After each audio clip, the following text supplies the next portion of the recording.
All right, everybody. This is the second video for assembling our mystery quilt.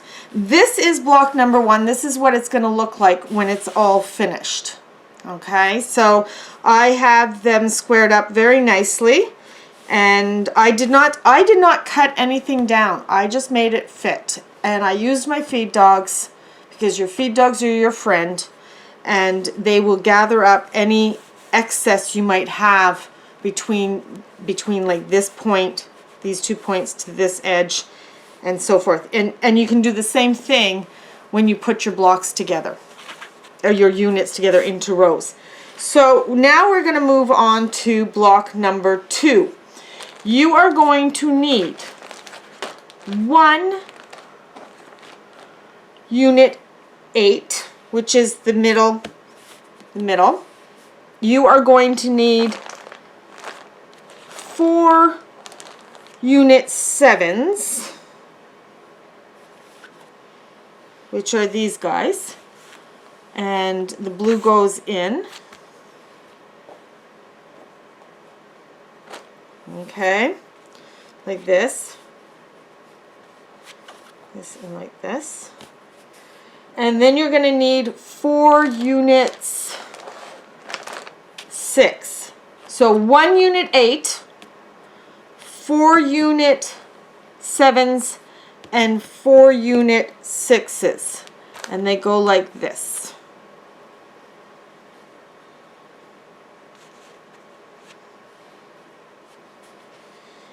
And you're going to go and do the same thing. You're going to sew this to this, this to this, and so forth. Okay?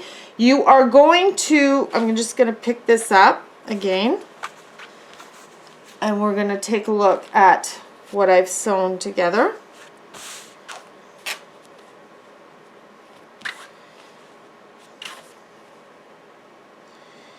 And then you're going to iron these seams here out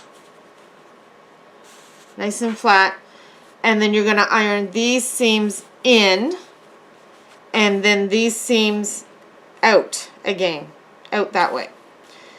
And you are going to line up and nest and sew these rows together, and use your feed dogs to take up any excess you might have.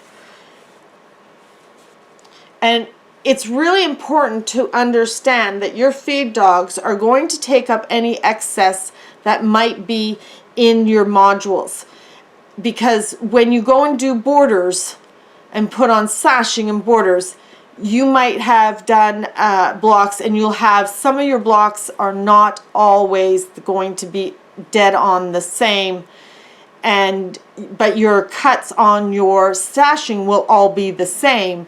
So you might have to take up a 1/4 inch between across a 12-inch while you sew a sashing on.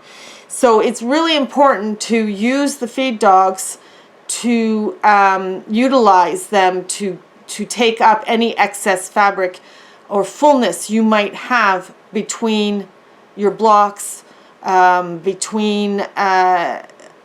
with your borders, and between your sashings, or whatever the case may be.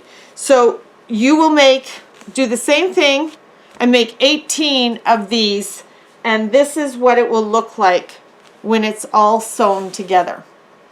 So next we are going to,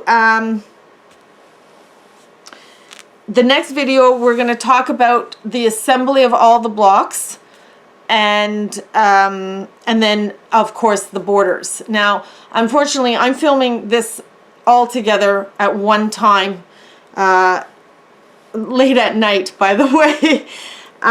So I will only have a few of the blocks done, enough to put one row together to do that filming, and I will verbally explain and try to show you how to put your borders on, and I'll give you the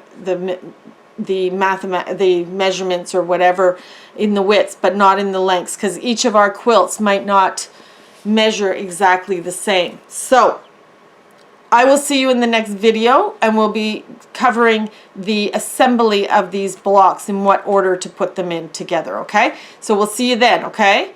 I hope you're keeping up. Talk to you soon. Bye.